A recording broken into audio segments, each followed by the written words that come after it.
ও মা তারা বসে না কাছে রক্ত জবা সাথেই আছে। নমস্কার দর্শক বন্ধু, জয় মা তারা, জয় গুরু বামদেব। প্রজ্বলিত জীবন অনুষ্ঠানে আপনাদেরকে জানাই স্বাগতম। দর্শক বন্ধু, আমি জ্যোতিষতান্ত্রিক মাতৃসাধক শ্রী সুব্রত। প্রজ্বলিত জীবন অনুষ্ঠানে আজকে যে বিষয়, যে টপিক নিয়ে আলোচনা করব সেটি হলো বাস্তু শান্তি ও আর্থিক উন্নতি। উনাকে ফোন করে বলেন যে দাদা, আমি যেখানে থাকি, আমার বাস্তু, আমার ভিটে বাড়ি, আমার যেখানে বাড়ি ঘরদোর আছে, সেখানে যেন শান্তি পাচ্ছি না। বাড়ি ঢুকলে মাথা গরম হয়ে যাচ্ছে, সবার সঙ্গে সবার অশান্তি হচ্ছে, পরিবারে কোনো সুখ শান্তি নেই, আর্থিক উন্নতি নেই, রোগ জ্বালা যন্ত্রণা লেগে রয়েছে, সবসময় একটা অশান্তি দুর্ভোগে রয়েছি। এখান থেকে মুক্তির উপায় কী আছে? ওনাকে ফোন করেন, ওনাকে প্রশ্ন করেন নানা রকম, ওনাকে চেম্বারেও এসেছেন এই সমস্যা সমাধানের জন্য। তো যাদের এই ধরনের সমস্যা রয়েছে, বাস্তুতে কোনো নেগেটিভ সমস্যা, বাড়িতে আয় উন্নতি নেই, আর্থিক উন্নতি হচ্ছে না, পরিবারে সুখ শান্তি নেই, একের পর এক রোগ জ্বালা যন্ত্রণা লেগে রয়েছে, বিভিন্ন সমস্যায় জর্জরিত, সেখান থেকে মুক্তি পাবেন কিভাবে? সেখান থেকে বেরিয়ে আসার উপায় কী আছে? তন্ত্রশাস্ত্রে, জ্যোতিষশাস্ত্রে অনেক কিছু উপায় আছে বাস্তুটাকে ঠিক করার জন্যে, আর্থিক উন্নতি ঠিক করার জন্যে, গৃহে সুখ শান্তি বজায় রাখার জন্য অনেক কিছু উপায় আছে। আমি বিশেষ একটি গুপ্ত প্রয়োগ নিয়ে চলে এসেছি, যেটি করলে আপনার গৃহে সুখ শান্তি ভালোবাসা অনেক বেড়ে যাবে। পরিবারের যে কজন সদস্য রয়েছে তাদের মধ্যে মিলমিশ থাকবে, ভালোবাসা থাকবে, বাস্তুতে শান্তি পাবেন, আর্থিক শ্রীবৃদ্ধি থাকবে। বিভিন্ন সমস্যায় আপনি রয়েছেন, বাস্তুগত কারণে আর্থিক উন্নতি হচ্ছে না, বিভিন্ন সমস্যা রয়েছেন, সেখান থেকে দেখবেন অনেকখানি ভালো থাকতে পারবেন। কারণ আমি যে গুপ্ত প্রয়োগগুলো দিয়ে থাকি প্রতিটা কার্যকরী, রেজাল্ট হয়, তবেই কিন্তু দিতে আসি। কোনো সাজানো গোছানো কথা কিন্তু বলি না, প্রতিটা পরীক্ষিত উপায়। দর্শক বন্ধু, বিস্তারিত আলোচনা অবশ্যই করব। যারা এখনও দর্শক বন্ধু আমাদের পরিবারের সদস্য হননি, তারা দেখুন নিজের লাল রঙের সাবস্ক্রাইব বাটনে প্রেস করে দিন ও পাশে থাকা বেল আইকনে প্রেস করে দিয়ে আমাদের পরিবারের সদস্য হয়ে যান। লাল রঙের সাবস্ক্রাইব বাটনে প্রেস দিন ও পাশে দেখুন ঘন্টা মতন একটা বেল আইকন আছে, সেটা প্রেস করে দিন, যাতে আমার তৈরি ভিডিও দ্রুত আপনার ফোনে পৌঁছে যায়। অনেকে বলছেন দাদা, আমি যেখানে থাকি, আমার যে ভিটে বাড়ি রয়েছে, বাড়ি ঘরদোর রয়েছে, সেখানে যেন শান্তি পায় না। বাড়ি ঢুকলে মাথা গরম, মনে হয় কারোর সঙ্গে ঝামেলা করি, পরিবারের প্রত্যেক সদস্যের মধ্যে কোনো মিলমিশ নেই, আয় উন্নতি হয় না, রোগ জ্বালা যন্ত্রণা কেউ কারো না কারো সমস্যা লেগেই রয়েছে, অর্থ এদিকতে আসে ওদিকতে জলের মতন বেরিয়ে যাচ্ছে, কিছুতেই কিছু করতে পারছে না। এটা কী কারণে হচ্ছে? দর্শক বন্ধু, এটা বেশিরভাগ ক্ষেত্রে বাস্তুগত কারণ হয়। বাস্তু, অনেকে বাস্তুটাকে মানেন না, বাস্তুকে গুরুত্ব দিতে চান না, কিন্তু মানুষের জীবনে 35% ভূমিকা কিন্তু বাস্তুর। আপনি যতই গরুরত্ন ধারণ করেন না কেন, যতই পাথর কবচ কালাম ধারণ করেন না কেন, যদি আপনার বাস্তু ঠিক না থাকে, কোনো কিছুতে আপনি শান্তি পাবেন না। যে কাজে যাবেন সে কাজ নেগেটিভ হবে। যেমন সকলে বলে থাকে, যার পেট ভালো তার সব ভালো, যার পেট ভালো তার সব ভালো। আমি বলে থাকি, যার বাস্তু ভালো তার সব ভালো। যদি বাস্তু আপনার নেগেটিভ থাকে, যেখানে আপনি থাকবেন, ঘুমাবেন, খাবেন, শোবেন, সেই জায়গাটা যদি নেগেটিভ থাকে, তার নেগেটিভ এফেক্ট আপনাকে পেতে হবে। মনে করুন আপনি বাথরুম ঘরের পাশে থাকেন, সবসময় একটা গন্ধ লাগবে না নাকে আপনার। যদি বাস্তু যদি নেগেটিভ থাকে, সেই নেগেটিভ এফেক্ট আপনাকে নিতে হবে।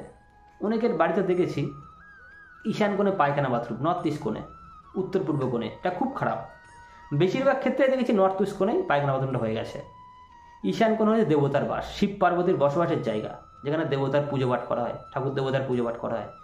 সেখানে যদি ভুল করে পায়খানা বাথরুম করে ফেলেন, তাহলে আপনার সারা জীবন আপনাকে জ্বলতে হবে, আর্থিক উন্নতি হবে না, পরিবারে সুখ শান্তি পাবেন না, পয়সা করে এদিকতে আসবে, ওদিকতে জলের মতন বেরিয়ে যাবে, রোগ জ্বালা যন্ত্রণা টাকা পয়সা খরচ হয়ে যাবে, স্বামী স্ত্রীর মধ্যে বনিবনা হবে না, অশান্তি থাকবে। মানে বাস্তুর সমস্যা আপনাকে ছাড়বেই না। ঈশান কোণে পায়খানা বাথরুম পারলে ভেঙে দেবেন। ঈশান কোণে পায়খানা বাথরুম খুব খারাপ জিনিস, এটা ভীষণ খারাপ ফল দেয়। কারণ ঠাকুরের জায়গায় আপনি পায়খানা বাথরুম করছেন, তাহলে কী করে হবে? আরেকটা মেন দিক, সেটা হলো অগ্নিকোণ। অগ্নিকোণে রান্নাঘর করতে হয়, অগ্নিকোণ, আর পূর্ব দিকে মুখ করে রান্নাঘর করতে হয়। অগ্নিকোণে কেউ দেখেছি কোনো খাওয়ার জায়গা করেছে, রান্নাঘর করেছে, বা অন্য কিছু করে ফেলেছে, সেই জন্য কিন্তু বাস্তুতে নেগেটিভ সমস্যা হয়, মারাত্মক নেগেটিভ সমস্যা। মানে কুফল আপনাকে ভুগতে হবে, আপনাকে ভুগতে হবে, আপনার পরিবারকে ভুগতে হবে। এসবগুলো দেখে নেবেন যখন বাড়ি ঘর করবেন, আর পারলে বাস্তুকে শোধন করে নেবেন, বাস্তু শান্তি হোম করে, বাস্তুর কিছু রেমিডি আছে, উপাচার আছে, সেগুলো বন্ধন করে নেবেন, যাতে নেগেটিভ এফেক্টটা না আসে। আর যারা এগুলো করতে পারছে না, চিরস্থায়ী প্রতিকার আমি একটা গুপ্ত প্রয়োগ দিচ্ছি, এটা করুন। এই বাস্তু সমস্যা থাকলে অনেকখানি মিটে যাবে, গৃহে সুখ শান্তি আসবে, টাকা পয়সা আসবে, পয়সা করে ইনকাম হবে, সকলের সঙ্গে একটা সুমধুর সম্পর্ক কিন্তু তৈরি হবে, অনেকখানি ভালো রেজাল্ট হবে। মনে বিশ্বাস বলতে ভালোবাসা নিয়ে করুন, কারণ আমি যে উপায়টা বলতে চলেছি এটা শুনলেই বুঝতে পারবেন কতটা কার্যকরী। কি করতে হবে? বাড়ির ঈশান কোণে যদি আপনার জায়গা থাকে বা যদি জায়গা না থাকে, টবে একটা হলুদ গাছ লাগাবেন। পূর্ণিমার দিন লাগাবেন, পূর্ণিমা তিথি চলাকালীন হলুদ গাছ লাগাবেন, কাঁচা হলুদের চারা লাগাবেন। তুলসী গাছের চারা লাগাবেন একটা। নীল অপরাজিতা ফুল লাগাবেন ঈশান কোণে, নর্থ ইস্ট কোণে, উত্তর পূর্ব কোণে। যদি আপনার জায়গা থাকে জায়গায় পুঁতে দেন মাটি করে, যদি জায়গা না থাকে টবে পুঁতুন। কি বললাম? একটা হলুদ গাছ একটা টবে লাগান, তুলসী গাছ একটা টবে লাগান বা জায়গায় পুঁতে দিন। নীল ফুল যেটাকে বলা নীল অপরাজিতা দু রকম, সাদা অপরাজিতা, নীল অপরাজিতা ফুল পরপর 3টে টবে লাগান বা পরপর 1 হাত গ্যাপে মাটিতে লাগান। যদি ঈশান কোণে জায়গা থাকে উত্তর পূর্ব কোণে লাগিয়ে দিন। এই 3টে গাছ লাগাবেন, সঙ্গে পূর্ণিমা তিথি চলাকালীন বাড়ির পূর্ব দিকে যদি কোনো জায়গা থাকে সেখানে পুঁতে দেবেন, নইলে টবে লাগাবেন। চাপা ফুল গাছ লাগিয়ে দিন। চাপা ফুল গাছ নার্সারিতে কিনতে পাবেন, অন্যান্য গাছগুলো যদি জোগাড় করতে না পারেন নার্সারিতে কিনতে পাবেন।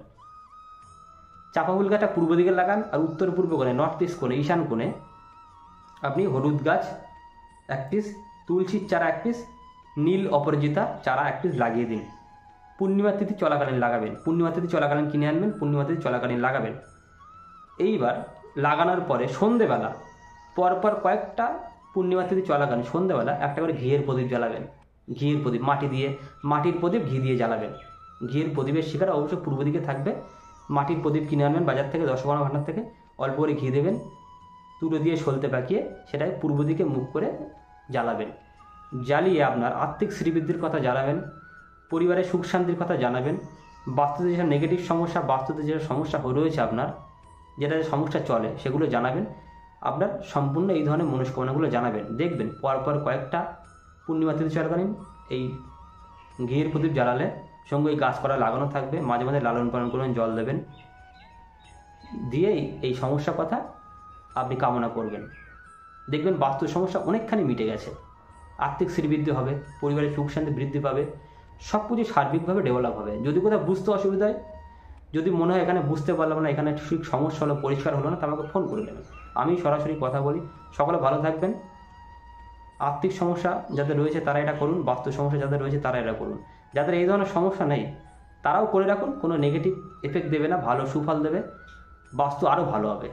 যাদের সমস্যা নেই তারাও করুন, তারা কিন্তু আরও রেজাল্ট পাবেন। যাদের সমস্যা নেই অলরেডি করুন।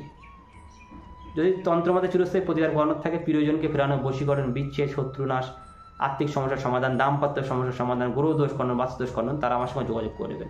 তন্ত্রমতে চিরস্থায়ী প্রতিকার করি 100% চ্যালেঞ্জ সহকারে। যদি কোথাও গিয়ে না হয়ে থাকে তবে যোগাযোগ করবেন। আগে এলে ঘুরতে হয় না, ঘুরে গেলে ফিরতে হয় না। আমার এটাই হলো বক্তব্য। সকলে ভালো থাকবেন। যদি ভিডিও ভালো থাকে লাইক দিন, চ্যানেলটা সাবস্ক্রাইব করুন, ভিডিও শেয়ার করে দিন সকলের সাথে। সকলে ভালো থাকবেন। জয় মা।